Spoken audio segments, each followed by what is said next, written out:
आम्रपाली नगरवधु का दायित्व अपनाने के लिए तैयार थी, लेकिन हर्षदेव का हृदय ये मानने के लिए तैयार नहीं था।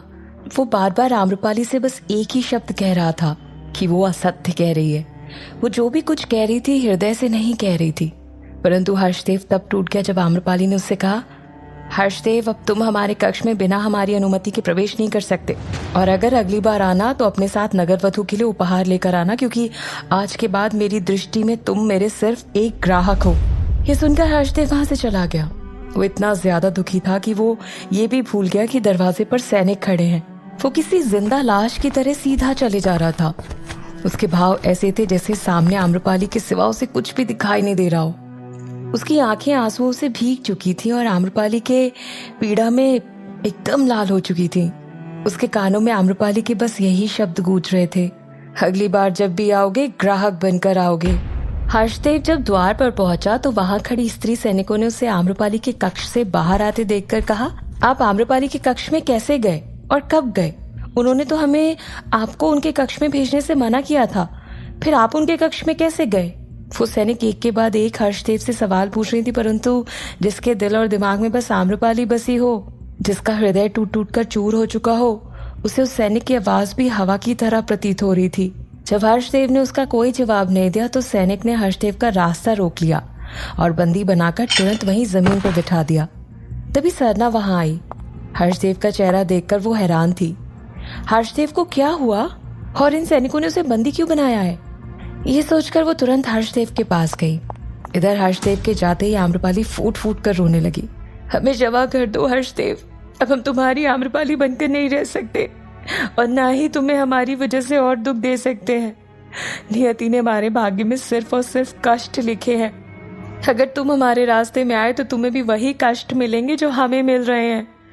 हमने तुमसे प्रेम किया है और हम अपने प्रेम को कष्ट में नहीं देख पाएंगे, हमें क्षमा करना। रोते रोते आम्रपाली अपने कक्ष की खिड़की के पास जाकर खड़ी हो गई। उस खिड़की से वैशाली नगर साफ साफ दिखाई दे रहा था, परंतु आम्रपाली की आंख से बह रहे आंसू नहीं रुक रहे थे। और रुकते भी भला कैसे? जो भी उसके हृदय के करीब थे वो सब एक एक करके उससे दूर चले गए थे।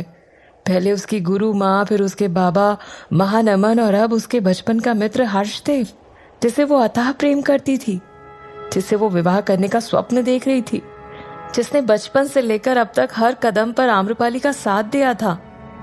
आम्रपाली ने उस खिड़की के बाहर आसमान की तरफ देखा। आसमान सूरज के तेज से और भी साफ नजर आ रहा था। आम्रपाली ने दूर आसमान की तरफ ध्यान से देखते हुए कहा, हर्षदेव, हमारी स्थिति जमीन और आसमान की तरह हो चुकी है, जो होते तो एक दूसरे के सामने है लेकिन वो कभी एक नहीं हो सकते। इनका मिलन कभी संभव नहीं है। तुम हमें अपना चांद समझते थे ना, परंतु आज तुम्हारे चांद पर दाग के साथ साथ ग्रहण भी लग चुका है। अब हमारा और तुम्हारा मिलन कभी नहीं होगा। हमारा मिलना असंभव है हर्षदेव। आम्रपाली खुद से कहते जा रही थी और उसकी आंखों से आंसू बराबर बहे जा रहे थे। खिड़की से आती ठंडी ठंडी हवा आम्रपाली के चेहरे पर पड़ रही थी और आम्रपाली के आंसुओं को पोंछ रही थी। आज उसके दुख में कोई भी उसके साथ नहीं था। कोई अगर था तो वो खुद। उसके अंदर भावनाओं के द्वंद्व छिड़ गए थे। जहाँ एक ओर उसके अपने थे तो वहीं दूसरी ओर नगरवधु। इन सब में उसने अपनी भावनाओं का मोह त्याग कर नगरवधु का कष्ट झेलना स्वीकार किया था। कुछ देर बाद आम्रपाली ने खुद को संभाला और अपने आंसुओं को पोंछते हुए बोली, बस अब बहुत हुआ। अगर नियति को यही मंजूर है तो हम तैयार हैं। हम भी देखते हैं नियति हमारे रास्ते में और कितनी मुश्किलें पैदा करती है। अब चाहे जो हो जाए हम रुकने वाले नहीं हैं। नगरवधु की इस प्रथा को अब हम अपनी तरह से निभाएंगे। हर्षदेव, तुम्हारी आम्रपाली अब नगरवधु बनकर इस वैशाली का भाग्य अपने भाग्य से लिखेगी। अब जब तक हम इस पद को समाप्त नहीं कर देते तब तक हम चैन से नहीं बैठेंगे, भले ही उसके लिए हमें कुछ भी क्यों ना करना पड़े। हम सब कुछ करने के लिए तैयार हैं। आम्रपाली की आंखों में तेज भरा विश्वास था। इधर महाराज और महारानी कक्ष में थे, जिनकी सारी बात कपाला छिपकर सुन रही थी। महाराज ने महारानी से कहा, महारानी, देवी आम्रपाली इस दायित्व के लिए तैयार हो चुकी है, परंतु हमें अब भी कुछ अजीब सा लग रहा है। न जाने क्यों ऐसा प्रतीत हो रहा है जैसे या तो हम गलत सोच रहे हैं या फिर वाकई आम्रपाली हमसे कुछ छुपा रही है। महारानी ने पूछा, क्या महाराज? हमने देवी आम्रपाली के देह पर वो चोट के निशान देखे। उनके चेहरे पर, गर्दन पर, यहाँ तक कि हाथ पर भी चोट के निशान थे। उन्हें देखकर ऐसा प्रतीत हो रहा था जैसे रामदास ने नहीं बल्कि किसी जानवर ने उन पर वार किया है। जगह जगह चोट के निशान थे। ये बोलकर महाराज कुछ देर के लिए चुप हो गए। तो क्या हुआ महाराज? महारानी ने पूछा। महाराज कुछ विचार करते हुए बोले, महारानी, वो बुरी तरह से घायल थी। उनके कक्ष की स्थिति देखकर कोई भी कह सकता था कि रामदास ने उन पर अत्याचार करने में कोई कमी नहीं छोड़ी थी। इसके बावजूद भी देवी आम्रपाली नगरपद के लिए तैयार हो गई। ये तो अच्छी बात है महाराज, महारानी बोली। नहीं, इतना सब कुछ झेलने के बाद कोई भी नगरवधू अपने दायित्व के लिए तैयार नहीं होती, परंतु हमें भय था कि कहीं क्रोध में आकर वो कोई अनर्थ ना कर बैठे। लेकिन हमने जैसा सोचा था उन्होंने बिल्कुल उसके विपरीत उत्तर दिया। तो महारानी ने कहा, महाराज आप व्यर्थ ही चिंता कर रहे हैं। देवी आम्रपाली को यह एहसास हो गया कि उनका कार्य यही है, अन्यथा जो अब तक इस दायित्व के लिए तैयार नहीं थी वो अचानक कैसे तैयार हो गई? और वो भला हमसे क्या छुपाएंगी? वो यहाँ पर राजमहल में रहती है, उनके चारों तरफ कड़ा पहरा रहता है, वो हमसे कुछ छुपा नहीं सकती। राजा महारानी की बातों से सहमत होते हुए बोले, आप सत्य कह रही हैं महारानी, शायद हम कुछ ज्यादा ही सोच रहे हैं। इधर हर्षदेव ने आम्रपाली ने उसको जो भी कुछ कहा था उसने वो सारी बातें सरना को बताई। पहले तो सरना भी अचंभित थी। हर्षदेव और आम्रपाली का रिश्ता उसने देखा था। उसने कभी नहीं सोचा था कि आम्रपाली हर्षदेव को ऐसा भी कोई उत्तर देगी। लेकिन इस वक्त उसे भावनाओं में बहकर नहीं बल्कि दिमाग से काम लेना था। उसने हर्षदेव को समझाने की कोशिश की और कहा, देवी आम्रपाली जो कुछ भी कह रही हैं वो उचित कह रही हैं। आज नहीं तो कल उन्हें ये सब करना ही था। सरना ने भी महाराज की तरह नगरवधू होने का महत्व हर्षदेव को समझाने की कोशिश की, लेकिन हर्षदेव अब भी आम्रपाली की बातों को स्वीकार नहीं कर पा रहा था। उसकी हालत पागलों की तरह हो चुकी थी। उसने सरना की बातों को अनसुना कर दिया और वहां से जाते हुए बोला, नहीं, मैं आम्रपाली से पूछ कर रहूंगा और ये जान कर रहूंगा कि आखिर उसने ऐसा क्यों कहा। हर्षदेव महल से बाहर जा चुका था। सरना उसकी स्थिति को देखकर बहुत भावुक थी। वहीं श्रीमालू अपने कक्ष में पहुंच चुकी थी। वो राक्षसों की तरह जोर जोर से हंस रही थी। उसने हंसते हुए खुद से कहा, अद्भुत, मैंने कभी नहीं सोचा था कि आम्रपाली की ऐसी हालत होगी। वो तो एक बार में ही टूट गई। इतना कहकर वो एक बार फिर से हंसने लगी। तभी वहां अंते नाग और विशाखा आए। श्रीमालू ने देखकर चुप हो गई, लेकिन अंते नाग और विशाखा ने उसे हंसते हुए देख लिया था। विशाखा श्रीमालू की तरफ सवालिया नजरों से देखकर पूछती है, क्या बात है श्रीमालू, हमें देखते ही तुम्हारे चेहरे के रंग उड़ गए? कुछ देर पहले तो तुम जोर जोर से हंस रही थी जैसे तुम्हें खजाना मिल गया हो। श्रीमालू के चेहरे पर एक बार फिर मुस्कान आ गई। विशाखा की तरफ कुटिल दृष्टि से देखते हुए वो बोली, हाँ विशाखा, यही समझ लो कि आज हमें खजाना मिल गया है। तो उससे अंते नाग ने कहा, ऐसा क्या हो गया? उस आम्रपाली को हमने आईना दिखा दिया। बहुत डींगे हाँक रही थी अपने सौंदर्य को लेकर, लेकिन उसका चेहरा आज देखने लायक था।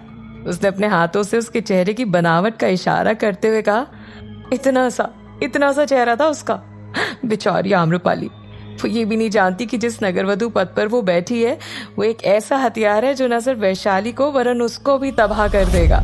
विशाखा ने असमंजस्य में आते हुए पूछा, तुम कहना क्या चाहती हो और आखिर तुम्हारे मस्तिष्क में चल क्या रहा है? श्रीमालू बोली, विशाखा, बस ये समझ लो कि इस बार चौसर के खेल के सारे पासे और सारे दाव हमारे हैं। दाव पर लगेगी वैशाली और आम्रपाली का जीवन, और पासे फेंकने वाले होंगे हम, जिसे जीतने वाले भी होंगे हम, और अपने हिसाब से पूरा खेल भी खेलेंगे। ये कहकर श्रीमालू एक बार फिर से अट्टहास करने लगी। विशाखा और अंते नाग उसे दुविधा भरी दृष्टि से देख रहे थे। अंते नाग ने कहा, श्रीमालू जरा संभल कर, कहीं तुम्हारा ये अहंकार तुम्हारे सारे दाव पलट कर ना रख दे। अंते नाग की बात सुनकर श्रीमालू रुक गई। अंते नाग ने आगे कहा, तुम्हें याद है ना, मैं महाराज बिंबिसार को आम्रपाली से मिलाना है। उन्होंने तुम्हारे लिए संदेश भिजवाया है। श्रीमालू ने कहा, कैसा संदेश?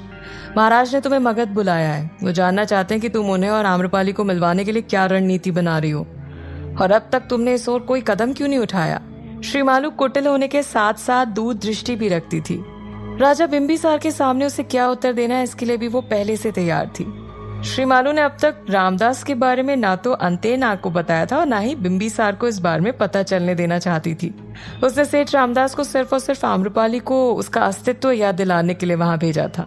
उसने अंते नाग से कहा, आगे की रणनीति हमने सोच ली है।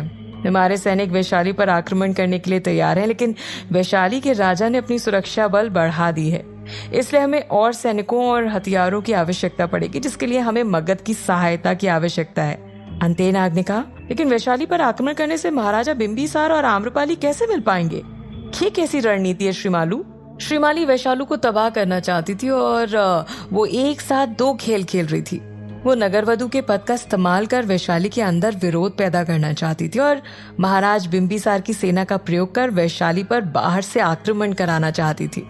लेकिन जब बात आम्रपाली और बिंबिसार को मिलवाने की हुई तो श्रीमालू थोड़ा सोच में पड़ गई। वो बोली, हम कल ही महाराज बिंबिसार से मिलेंगे और हमारी इस रणनीति से महाराज बिंबिसार को आम्रपाली से मिलने से कोई नहीं रोक पाएगा। आखिर क्या चल रहा था श्रीमालू के मन में? क्या होगा जब महाराज बिंबिसार आम्रपाली से मिलेंगे? आखिर क्या रणनीति बनाई है श्रीमालू ने? जानने के लिए सुनते रहिए।